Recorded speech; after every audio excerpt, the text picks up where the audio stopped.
Ils sont présents partout sur notre littoral. Leur mission, assurer notre sécurité. Facilement repérables avec leur tenue orange, les sauveteurs de la SNSM sortent par tout temps pour sauver des vies, tout en risquant la leur.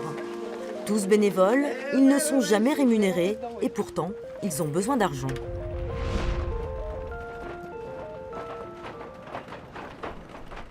Nous sommes le vendredi 7 juin 2019.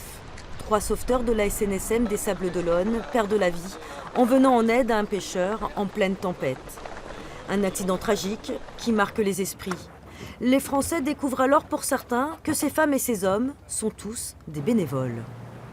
3 mois plus tard, à la station de la Turballe, personne n'a oublié le drame. Cet été, les interventions ont été moins nombreuses que d'habitude. Il y en a eu 14. Il y a eu un lien direct par rapport à cet accident, puisque les gens sont un peu plus sensibles à la SNSM, et donateurs également de plus en plus, parce qu'ils s'aperçoivent qu'on est quand même des bénévoles, on ne faut pas l'oublier, et qu'on donne beaucoup de notre temps libre aussi à secourir les gens.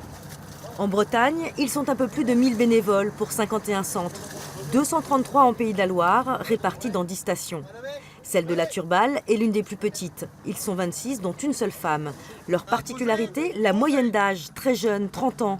Et côté budget, à peu près 20 000 €, ce qui nous permet d'assurer un fonctionnement global satisfaisant. Voilà. Et ça nous permet également aussi, suivant les années, à mettre un peu d'argent de côté pour pouvoir financer les futurs bateaux.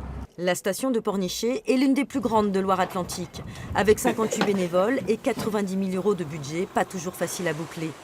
Comme toutes les autres, elle doit financer sa propre flotte, ses équipements, les formations et le matériel médical. Est-ce qu'on estime que les pompiers vendent des t-shirts pour acheter des lance-incendies et des bottes pour qu'ils puissent intervenir? Ça paraît pourtant, c'est exactement la comparaison, elle est là. La SNSM est une association financée en grande partie par les dons. Seulement voilà, en France, seulement 10% des plaisanciers jouent le jeu, contre 95% par exemple en Angleterre. Comment faire évoluer les mentalités et où trouver plus d'argent?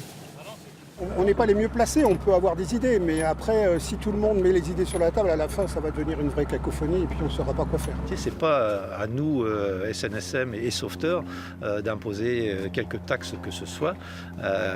C'est à nos élus, à nos gouvernants, à tous les acteurs du monde maritime, que ce soit assurance, de faire en sorte que nous puissions assurer ce fonctionnement. Des pistes sont aujourd'hui lancées. Taxer les plaisanciers à travers les assurances et taxer les éoliennes en mer.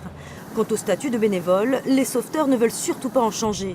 En revanche, pourquoi pas les assimiler aux sapeurs-pompiers volontaires en leur donnant des points de retraite supplémentaires et en indemnisant leurs familles en cas de drame.